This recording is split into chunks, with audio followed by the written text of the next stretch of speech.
আমার প্রিয় ভাইরা, আল্লাহ রাব্বুল আলামিন বলেন, ওয়ানুনাজ্জিলু মিনাল কুরআনি মা হুয়া শিফাউন ওয়া রাহমাতুন লিল মুমিনিন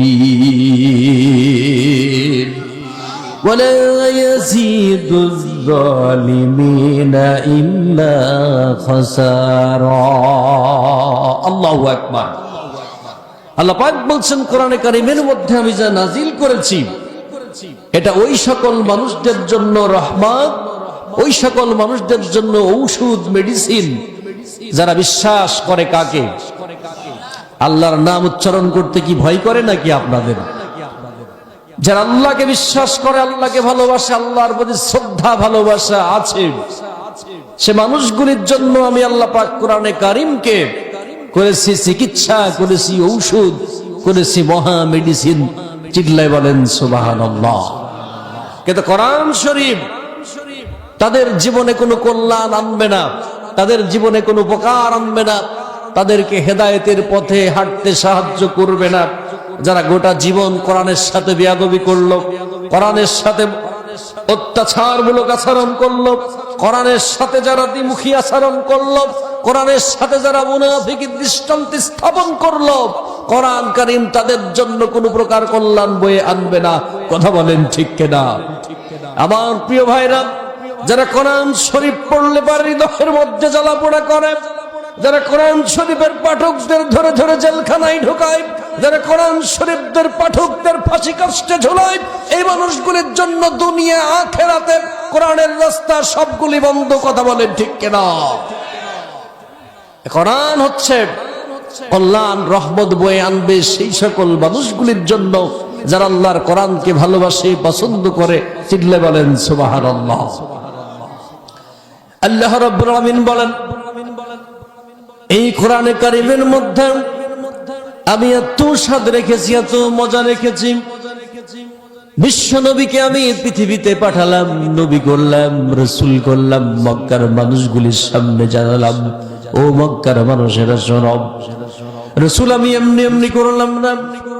ওয়ামা আরসালনাকা ইল্লা রাহমাতাল লিল আলামিন। বিশ্ব নবীকে আমি মুহাম্মদকে নবী করলাম, রাসূল করলাম, আর মানবতার মুক্তির জন্য দিলাম কোরআনে কারীম। সেই কোরআনে কারীমের ভিতরে যেই শিক্ষা আছে, কোরআনে কারীমের ভিতরে যেই তথ্য ইনফরমেশন আছে, সেইগুলি মানুষের জন্য কল্যাণ, রহমত ও বারাকাত। রাসূলকে সেই শিক্ষা দিয়ে, রাসূলকে আমি সেই জ্ঞান দিয়ে পৃথিবীর মানুষের জন্য রাহবার করলাম, মানুষের জন্য দায়িত্বশীল করলাম, মানুষের জন্য এমন এক হেদায়েতের আলোক প্রত্যেক রাসূলের হাতে আমি তুলে দিলাম, যা পাওয়ার পরে মক্কার মানুষ সহ তামাম পৃথিবীর মানুষগুলির জন্য এমন একটি কল্যাণ, রহমত, বারাকায় কোরআন কারীম নিয়ে আসবে যা পৃথিবীর মানুষের কল্পনার ভিতরে কোনোদিন ছিল না। জোরে জোরে বলেন সুবহানাল্লাহ। সবারই কিসমত নেমেছে আধার, ভরে গেছে পাপে নেমেছে জুলমাত। আজকে সমাজ থেকে শুরু করে বঙ্গভবন পর্যন্ত কোথাও শান্তি আছে নাকি? কথা বলেন না ভাইরা, শান্তি আছে? তামাম পৃথিবীর ভিতরে শান্তি, রহমত, বারাকা কোথাও নেই। এর মূল কারণ হচ্ছে মুসলমানরা কোরআনে কারীম ভুলে গেছে, কোরআন থেকে বহু দূরে মুসলমানদের অবস্থান। কথা বলেন ঠিক কিনা? কবি বলছেন কত চমৎকার ভাবে, সবারই কিসমত নেমেছে আধার, ভরে গেছে পাপে নেমেছে জুলমাত। কোরআন হাদিস আজ ছেড়েছি আমরা,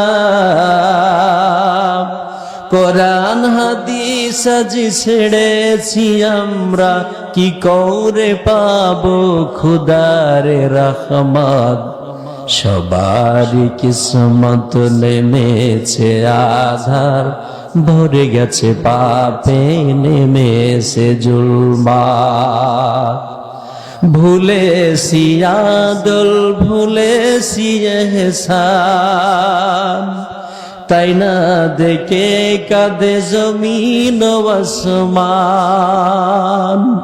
পথ হারিয়ে তাই ভুলেছি আমরা,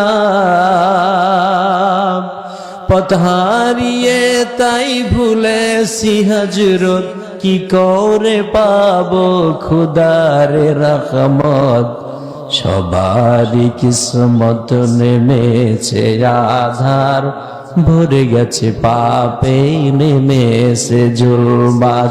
জোরে বলেন মারহাবা, জিকির করেন লা ইলাহা ইল্লাল্লাহ, জোরে লা ইলাহা।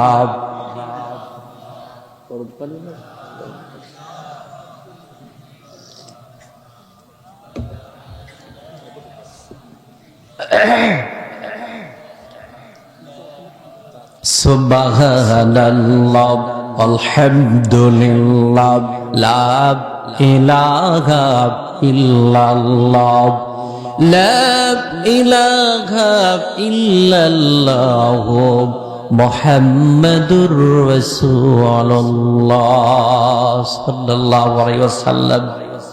আমার ভাইরা, আজকে কোরআন ভুলে গেছি, হাদিস ভুলে গেছি। মুসলমানের সন্তান আমি, কোরআন পড়তে পারি না। 40 বছর হলো নামাজ পড়ি, কিন্তু নামাজের ভিতরে নিয়ম কানুন বুঝি না। দোয়া কুনুত পারি না, তাশাহুদ বলতে পারি না। জানাজার নামাজ যারা আমরা পড়ি, আপনি গণনা করে দেখবেন 85% মুসলমান জানাজার নামাজের নিয়ম কানুন কিছুই পারে না। একটু আওয়াজ দেন, কথা ঠিক আছে কিনা?